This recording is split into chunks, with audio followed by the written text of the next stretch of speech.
Hey everyone, Melissa from Melissa vs. Fibromyalgia here. I thought it would be kind of cool to have some chronic illness real chat kind of videos because I try really hard in my everyday life and in my videos and my blogs to be really optimistic and hope focused. And I think that's wonderful and I think that is the right approach.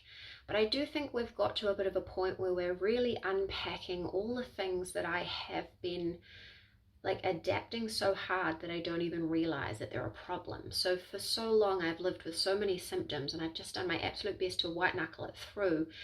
And I finally have in the last few years doctors who are taking things seriously and helping me out, and that's how we've got the quetiapine, so I'm finally sleeping after how many years of chronic terrible insomnia, and how I finally figured out about the endometriosis and was able to have the operation for that, and it's all wonderful, and I've got so many great systems in place for the fibromyalgia. But it is actually really interesting when you think about the fact that if you look at my symptoms individually, they can be called mild right now. So generally my symptoms in my very subjective pain scale, because pain and fatigue rating scales are very subjective and it is relative, right? I knew a lot worse pain earlier, and so if that pain was always in the moderate, then this has to be mild because this is very different and very manageable. But the thing is that it's that compounding situation. So the fact that it's all the time with no break, there's never a time of zero, and the fact that it is like multiple different symptoms that are all mild makes it more difficult. So like last night I was sitting there and in my what we think is POTS, postural orthostatic tachycardia syndrome, but whatever it is, my heart rate goes too high too easily, and it's not just that I'm unfit or anything like that. I have a very good heart rate variability. I have a good resting heart rate. I've done really well with increasing my exercise. I'm generally doing about 8,000 or 9,000 steps a day. And obviously this is a long-term ongoing thing, and I've been back and forth to the doctor about it. And so we have a pretty good indication that it is that, and I've got some medicine to try. I'm actually a bit scared to try the medicine because the side effects seem worse than the condition at this point, but I'm only just starting to tease out what might be what, which I'm feeling is almost impossible. And I'm also feeling a bit sad for myself because it's not fair that I'm like getting fibro under control, you know, I had that endometriosis operation, now we're talking about a whole other condition. But I was sitting there and my heart, my chest had been kind of tight all day because my heart rate had been just rising significantly. And my upper back was really sore. My upper back has been really playing up for a few days, and my neck has been stirred up since I saw the physio. So I had to wait a very long gap between seeing the physio this time. And so then by the time I had treatment, that really stirred things up. So my upper back was hurting, my chest was hurting, and my neck was hurting, and obviously I'm tired because it's exhausting. And I was noticing that like if I could rate them all differently, they would probably just scrape into the mild zone.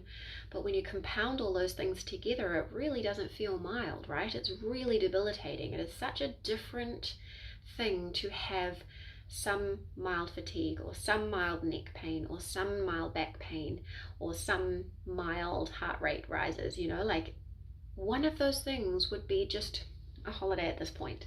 And so having all of those things, and I think that's the thing with fibromyalgia, isn't it? When you've got so many things going on, whether it's inside the fibromyalgia syndrome or whether it's comorbid disorders, there's just so many inputs coming, and it's just so much for our nervous system. So our nervous system is already dysregulated, already has enough going on, and then you throw in all of these different inputs, and it's just so much. And I wish I could say my first instinct was to give myself grace, but I'm so frustrated and so sad because I've worked so hard to create good management plans, and I really hoped after this operation and as I recovered and with all these plans that I would be doing better and not playing with medicines for new potential situations.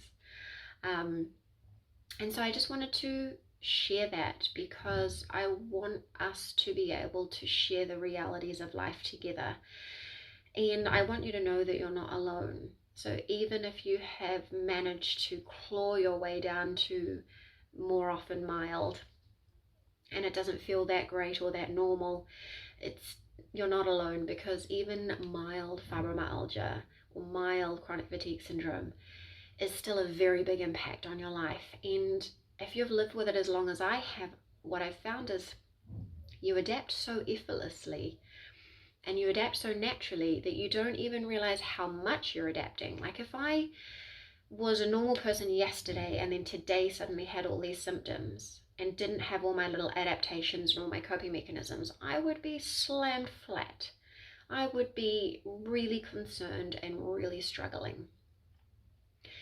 And that takes a lot of work for someone who's exhausted in managing these symptoms. So I want to take a moment to validate me and to validate you and to say that I hear you. And obviously, being me, it wouldn't be me if I didn't try and leave you with some positivity or some hope.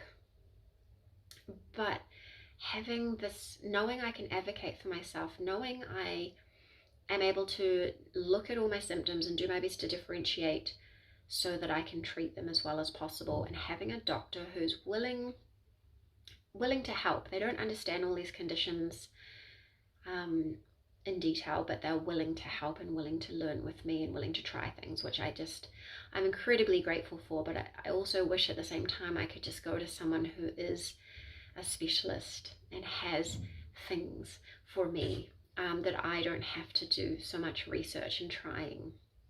That would be so wonderful, because I do feel at this point like an incredible burden. Like, yeah, I'm mild, but I can't do everything effortlessly. And again, there I'm not giving myself grace. It's so funny because I look around at other people, not because it's good to benchmark yourself, but it is good to give yourself a bit of a check-in, because I see other people around us who don't have health conditions and they have a lot more help and they have a lot less things going on in their life than I do. And I heard from someone recently who has one child. They don't work and their husband does all the housework, and it's so incredible, but it's such a foreign thought to me, because my husband is not a coddler. He works very long hours and helps with extracurriculars. So I do the lion's share of the housework, and I'm trying my best to work part-time in a job that requires a lot of brain effort as well as my physical energy. Like sitting at the computer to do my work is a lot. And then there's my blog work. Like, this is my mission and my passion, because I want to share anything that makes things better in case it makes you better. But anyway, I'm getting a little bit breathless and my chest is a little bit tight, so I need to go do some deep breathing and sit with my heat pack.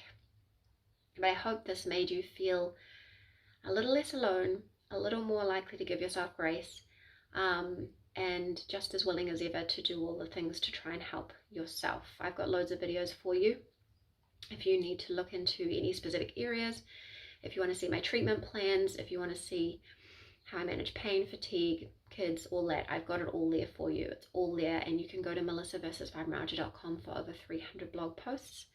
So I hope that you find benefit, and say hi and share your story in the comments below.